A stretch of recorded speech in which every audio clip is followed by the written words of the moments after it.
12 से शुरू करेंगे आज हम।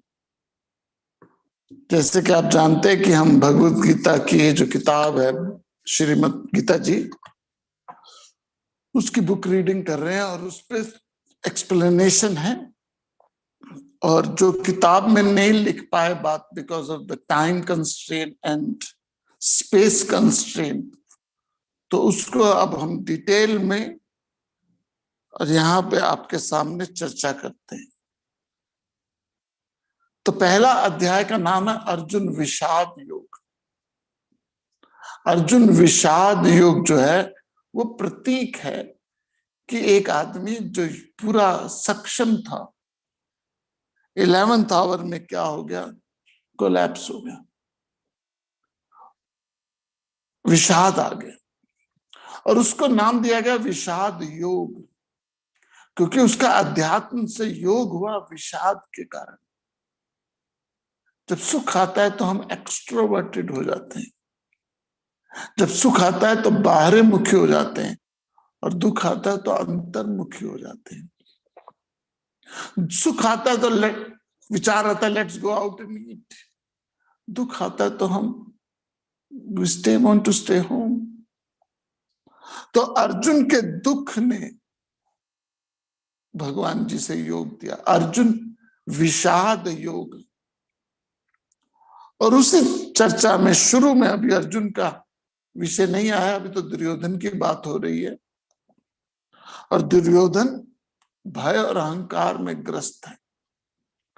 पिछले श्लोक में हमने देखा, श्लोक नंबर 11 में दुर्योधन कह रहा है द्रोणाचार्य से कि सब लोग भीष्म की रक्षा करें। 2-3 प्रश्न है, प्रश्न तो मैं क्लब हाउस में ले लूंगा कि जब ये प्रश्न पूछा गया कि सेल्फिश आदमी, अनसेल्फिश आदमी भी सेल्फिश समाज को बांध सकता है, तो किसी ने ऑफिस का क्वेश्चन किया, मैं क्लब हाउस में उस क्वेश्चन को सबसे पहले लूंगा। एक क्वेश्चन होता है कि क्या आप, मैंने बोला था भीम तामसिक प्रवृत्ति प्रेडोमिनेंस थी। देखिए युधिष्ठिर सात्विक था, अर्जुन राजसिक और भीम तामसिक। तामसिक प्रवृत्ति का मतलब है वो रेकलेस था, कभी पेड़ उठा लेता था, कभी कसमें खा लेता था। जो तो तामसिक की एक प्रवृत्ति होती है वो रेकलेस होता है, तो वो प्रवृत्ति भीम में थी। यदि आप रामायण में भी 3 भाई हैं, रावण, कुंभकर्ण और विभीषण। विभीषण सात्विक प्रवृत्ति का है, रावण राजसिक प्रवृत्ति का है, और कुंभकर्ण तामसिक प्रवृत्ति का है। तो दुर्योधन दुखी हो रखा और कह रहे सबके सब भीम की रक्षा को, भीष्म की रक्षा को, क्योंकि भीष्म ऐसा व्यक्ति है जो पूरी सेना को बांध सकता है। ना सिर्फ वही, उसने सात्विकी को ना मारने की कसम खाई है क्योंकि वो स्त्री मानता उसको। सब अध्यात्म के 2 पहलू होते हैं, एक होते हैं अध्यात्म के 4 पहलू होते हैं। अध्यात्म के 4 पहलू होते हैं। पहला उसकी हिस्ट्री, पहली हिस्ट्री होती है उसकी। हर धर्म का अपना एक इतिहास है। सिखिज्म का अपना इतिहास है, जैनिज्म का अपना इतिहास है, बुद्धिज्म का इतिहास है, इस्लाम का, क्रिश्चियनिटी का, हर धर्म का अपना एक इतिहास है। दूसरा, हर धर्म की अपनी एक माइथोलॉजी है। माइथोलॉजी में अलग लगाते हैं। गुरु नानक जी ने 2 रोटियां दी, एक अमीर की एक गरीब की, दोनों को दबाया, एक से खून निकला, एक से दूध निकला। मोसेस ने रॉड ली तो पूरा समुद्र साइड में हो गया।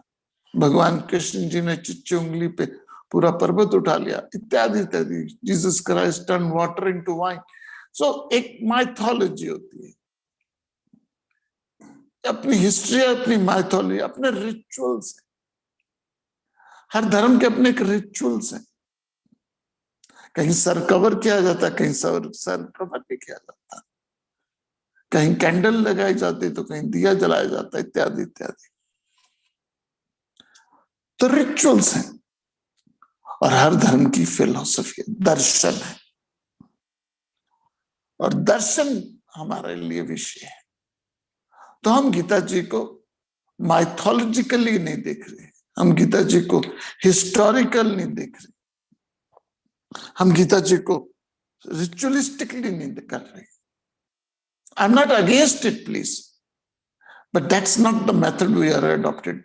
हमने भगवत गीता को इंटेलेक्चुअल दर्शन के रूप में देखा है कि व्हाट, कि गीता जी के किस कारण से हमारे लाइफ में निवारण हो सकता है। तो पिछले श्लोक में हमने देखा कि वो कहता है अनसेल्फिश आदमी भी सेल्फिश लोगों को बांध सकता है। तो यदि आप अपनी ऑर्गेनाइजेशन के हेड हो, यदि आप घर के मुखिया हो, यदि आप देश के हेड हो, संस्था के, संप्रदाय के, या किसी भी ऑर्गेनाइजेशन के हेड हो, तो आपको अनसेल्फिश होना होगा, तभी आप बांध सकते हो, नहीं तो बंधता नहीं है संसार। आज हम शुरू करते हैं श्लोक नंबर 12।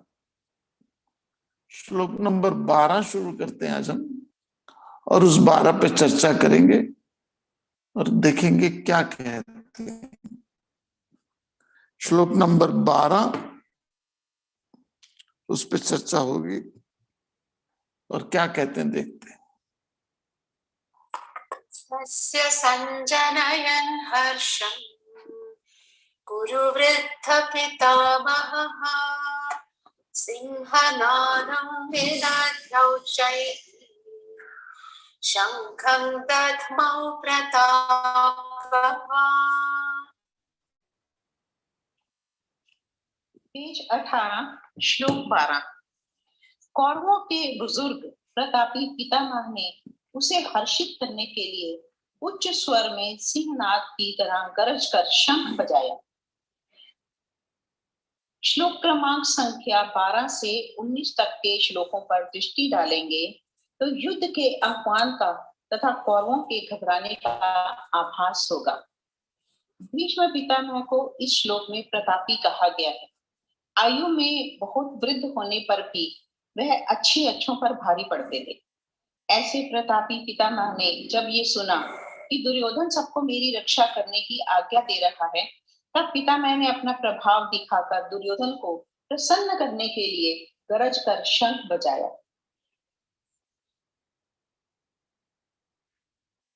पेज 18। यह नियम है कि निस्वार्थी व्यक्ति हमेशा हर्षित रहता है, पर स्वार्थी व्यक्ति के पास हर्ष दूर दूर तक नहीं होता। जब कोई छोटा बच्चा जिद पर अड़ जाए और रोना शुरू कर दे, तब उसके बुजुर्ग उसे हर्षित करने के लिए खिलौनों से ऊंची आवाज करने लगते हैं। उसी तरह भीष्म पितामह ने भी दुर्योधन को हर्षित करने की खातिर शंख बजाया, परंतु सेना ने इस शंखनाद को युद्ध के आरंभ की घोषणा मान लिया। उसके पश्चात क्या हुआ यह बतलाया गया है अगले श्लोक में।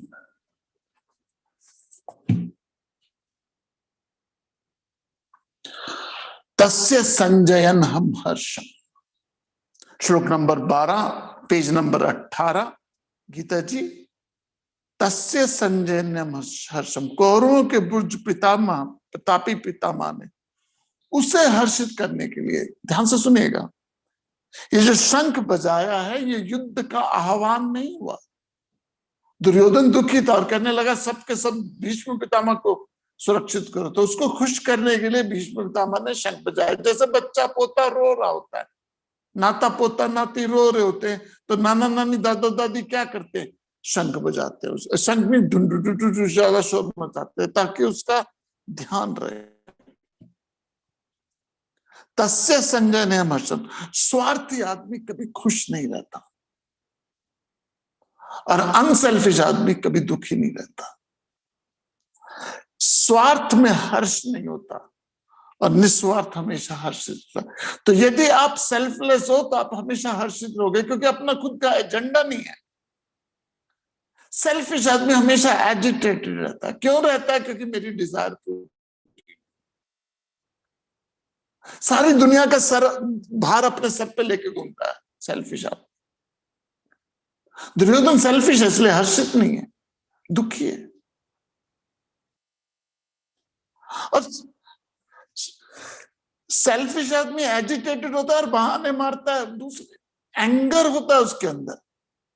ध्यान से सुनेगा, सेल्फिश आदमी में एंगर होता है और बहाना मारता है कि I am fighting for principles. अंदर लस्ट होती है, अंदर लस्ट होती है और दुनिया को बोलता है I have a universal love. अंदर लेजीनेस होती है और दुनिया को बताता है I am content, I don't have any desire. अंदर आलस भरा हुआ है और बाहर कंटेंटमेंट दिखाता है। अंदर क्रोध भरा हुआ है और बाहर प्रिंसिपल बताता है। अंदर लस्ट भरी हुई है और बाहर यूनिवर्सल प्रेम बताता है। ये प्रॉब्लम है so called spiritual selfish people. हर किसी के दिमाग में गलत ख्याल आ जाता है दुखी, लेकिन बातें लंबी लंबी बड़ी बड़ी, है तमस, है तमस और बातें करता है ऐसे जैसे सबसे बड़ा वैरागी हो। कुछ लेना ना देना, मगन रहना ना। यदि आप अनसेल्फिश हो तो आप हर्षित रहोगे, खुश रहोगे। कंटेंट हो तो खुश रहोगे, सेल्फिश हो तो हमेशा एजिटेटेड रहोगे। तो उस समय उस प्रतापी पितामह ने शंख बजाए, और जब शंख बजे तो आई रिपीट, शंख बजे थे इसलिए कि दुर्योधन को हर्षित करने के लिए, लेकिन उस समय मोमेंटम ऐसे क्रिएट हो गया समाज में कि लोग, सब योद्धा ने सोचा कि युद्ध की शुरुआत हो गई। और 13वें श्लोक में क्या कहते हैं देखते हैं। श्लोक नंबर 13 क्या कहते हैं हम देखते हैं। अध्याय 1 श्लोक नंबर 13।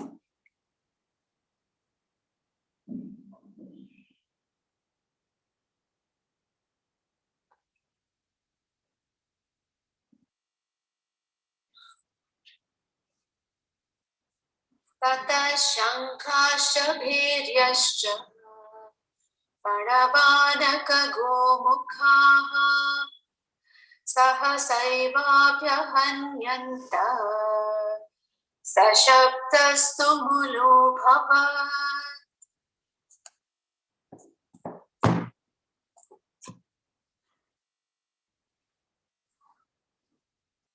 पेज 18 श्लोक 13। तब शंख, नगाड़े, ढोल, मृदंग और नरसिंहे आदि बाजे सहसा ही बजने लगे। उनकी आवाजें बहुत भयंकर हुई। वास्तव में तो भीष्म ने शंख बजाया था दुर्योधन को प्रसन्न करने के लिए, परंतु युद्ध के लिए तत्पर सेना ने उसे युद्ध का आह्वान मान लिया। इसी कारण सारी सेना सहसा अलग अलग वाद्य यंत्र बजाने लगी। जीवन का सनातन नियम है कि परिवर्तन सदा सहज होता है। यदि परिवर्तन अचानक हो तो वह टिकता नहीं है। जनमानस अधिकतर यह सोचता तथा मानता है कि बदलाव एकदम आ जाए। यदि परिवर्तन सहसा हो तो वह परिवर्तन प्रश्नवाचक होता है। अधिकतर यह बात सुनने को मिलती है कि अमुक व्यक्ति, संस्था, समाज अथवा देश में एकदम परिवर्तन आ गया। वास्तव में बदलाव भीतर ही भीतर होता रहता है, परंतु हमें भासता नहीं है। पर जब दिखता है तो बहुत समय के उपरांत। उदाहरण के लिए, एक पत्थर पर आप हथौड़े से प्रहार करते जाते हैं पर कुछ भी नहीं बदलता, और तभी एक छोटे से प्रहार से ही पूरा का पूरा पत्थर छिन्न भिन्न हो जाता है। पत्थर का छिन्न भिन्न होना छोटे से प्रहार का नहीं, अभी तो अनेक अदृश्य प्रहारों का प्रतिफलन है। इसलिए कभी कोई व्यक्ति सहसा नहीं बदलता। उस व्यक्ति के भीतर लगातार परिवर्तन चल रहा था जिसका आपको आभास तक नहीं हुआ, लेकिन जब मन का परिवर्तन अपने चरम पर पहुंचा तो आपको सहसा ही दिखाई दे गया। बहुत इंपॉर्टेंट बात है जी। Change is always gradual. Listen to me. परिवर्तन हमेशा धीरे होता है, और अगर परिवर्तन एकदम हो जाए तो गड़बड़ है। लगता है हमें एकदम परिवर्तन हो गया, लेकिन होता नहीं। Change is always gradual. कभी भी सूरज सडनली जर्क लेके नहीं आता। सूरज सडनली जर्क लेके नहीं आता, स्लोली स्लोली आता है। सडनली आदमी अमीर नहीं होता, सडनली आदमी गरीब नहीं होता, सडनली आदमी लंबा नहीं होता, सडनली आदमी एजुकेटेड नहीं होता। हम सोचते हैं तुरंत हो जाए जीवन में परिवर्तन। महाराज जी के पास जाएं, वो सर पे हाथ रखे, जीवन परिवर्तन हो जाए। सर पे हाथ रखने से तुरंत जीवन परिवर्तन हो जाए तो भगवान कृष्ण जी को 701 बोलने की श्लोक बोलने की क्या जरूरत थी? सीधा सर पे हाथ रखते धृतराष्ट्र के, क्योंकि पंगा तो उसने शुरू किया था। हम सब लोग क्विक फिक्स के टाइम में जी रहे, instant noodle, instant coffee, instant relationship, instant divorce, instant दोस्ती, इंस्टेंट गुस्सा, इंस्टेंट जॉब, इंस्टेंट अमीर बनना। ये लॉटरी, ये 3 पत्ती, ये रम्मी की जो इतना प्रहार हमारे यूट्यूब या जूम या मोबाइल में आया हुआ, इसका मूल बिंदु क्या है? We want to be Christ overnight. हम चाहते हैं हम एकदम क्या हो जाएं, अपने आप को चेंज कर लें। आई रिपीट, साहसा कुछ नहीं होता। आप कहते एकदम दूध उबल गया। एकदम दूध कैसे उबल सकता है जी? वो दूध उबल रहा था, आपको दिख नहीं रहा था, वो अंदर ब्रूड हो रहा था और एकदम आपको दिखा, लेकिन वो एकदम नहीं हुआ, उसके पीछे प्रोसेस था। एकदम समाज बदल गया, एकदम बच्चे बदल गए, एकदम नहीं बदले बच्चे,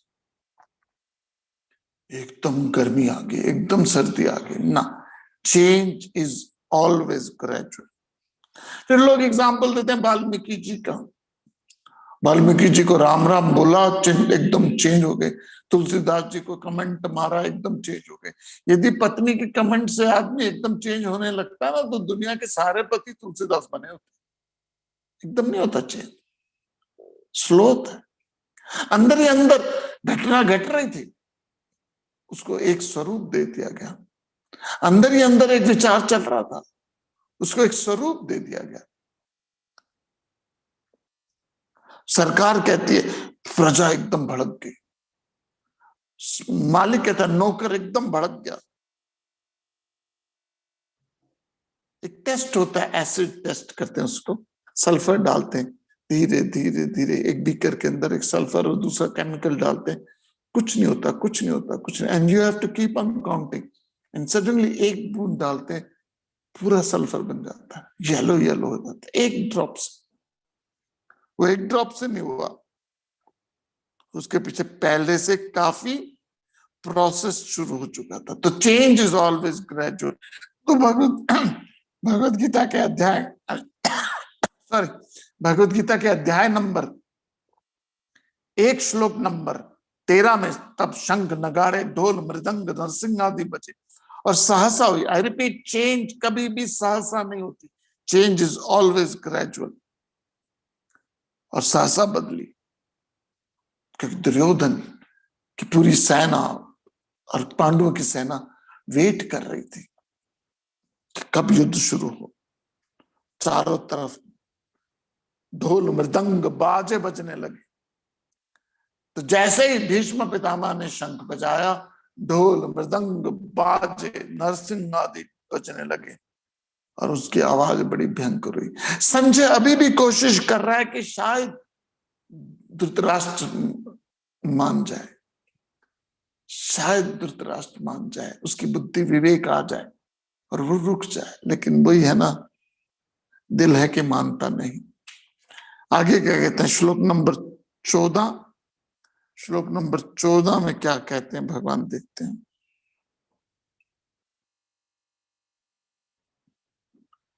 देखिए हम यहाँ पे भगवत गीता जी जो किताब है लिखी हुई, जिसमें मैं निमित्त बनाऊं, उस किताब के माध्यम से हम पढ़ रहे हैं और उसको चर्चा में ला रहे हैं।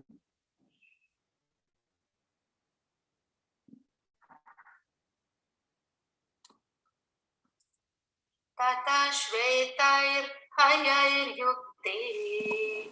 महति स्यन्दने स्थितौ माधव पाण्डवश्चैव दिव्यौ शङ्खौ प्रदध्मतुः। पेज 19 श्लोक 14। तब सफेद घोड़ों से युक्त उत्तम रथ में स्थित हुए माधव और पांडव ने भी दिव्य शंख बजाए। जीवन बहुत है, इसका अजीब चरित्र है। वास्तव में तो यह एक चलचित्र है। जब भी हम किसी चलचित्र में नायक का पहला सीन देखते हैं तो वह बहुत भव्य होता है। इसी तरह इस श्लोक में भगवान श्री कृष्ण तथा अर्जुन का प्रवेश है। सोने से मढ़ा ऊंची ध्वजा, दृढ़ विशाल पहिए तथा सफेद दिव्य घोड़ों से युक्त इस रथ में स्थित है माधव। माधव अर्थात लक्ष्मी के प्रभु और पांडव अर्थात पांडु पुत्र का भव्य प्रवेश हुआ। रथ वास्तव में प्रतीक है मनुष्य के व्यक्तित्व का। इस रथ में घोड़े प्रतीक हैं इंद्रियों के, लगाम प्रतीक है मन की और सारथी प्रतीक है बुद्धि का। जिस व्यक्ति के रथ की लगाम सारथी के हाथों में है वह रथ अपने गंतव्य तक सहजता से पहुंच जाता है, परंतु जिस मनुष्य की बुद्धि सुस्त और मन असंयमी हो तो उस मनुष्य की इंद्रियां चारों दिशाओं में दौड़ने लगती हैं। ऐसे व्यक्ति का गंतव्य तक पहुंचना तो बहुत बड़ी बात है, वह तो रास्ते में ही पस्त हो जाएगा।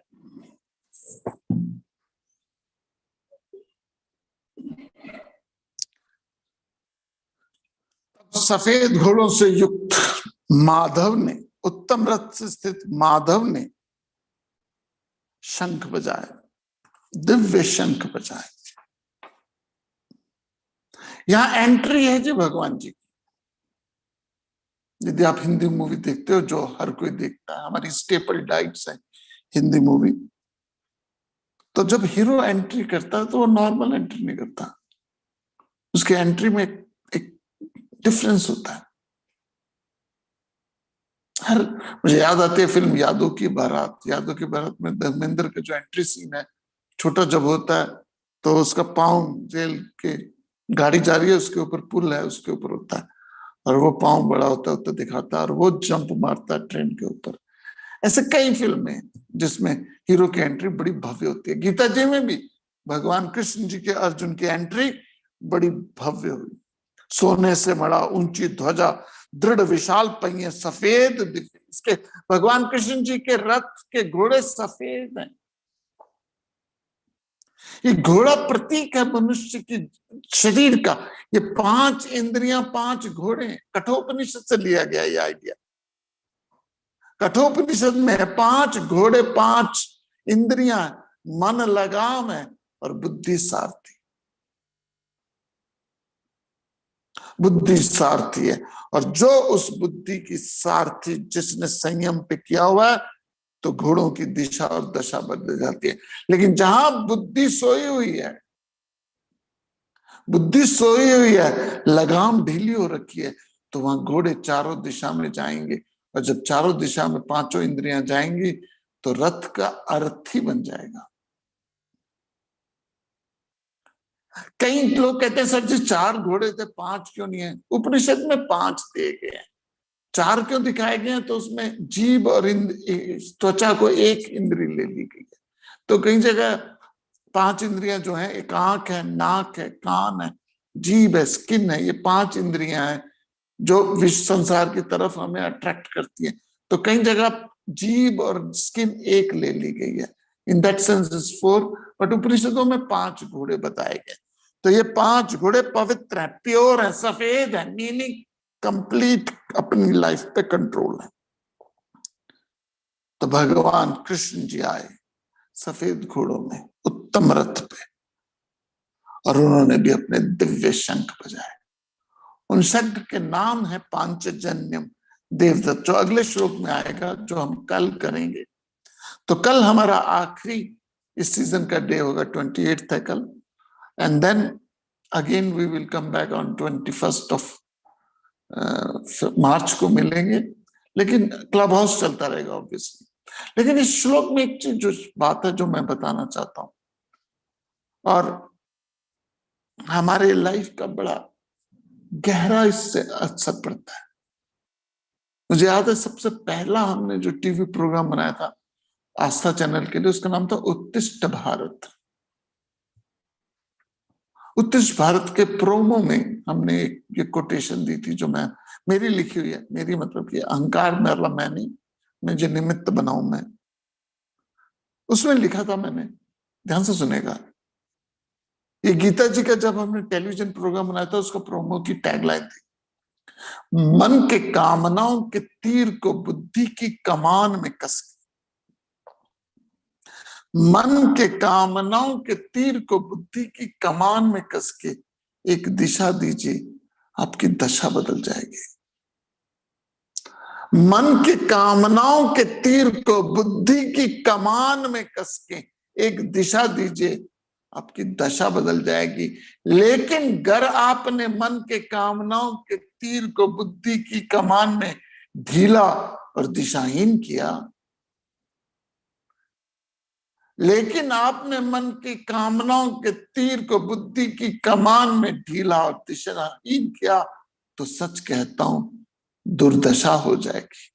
आई रिपीट, मन के कामनाओं के तीर को बुद्धि की कमान में कस के, मन के कामनाओं के तीर को बुद्धि की कमान में कस के एक दिशा दीजिए, आपकी दशा बदल जाएगी।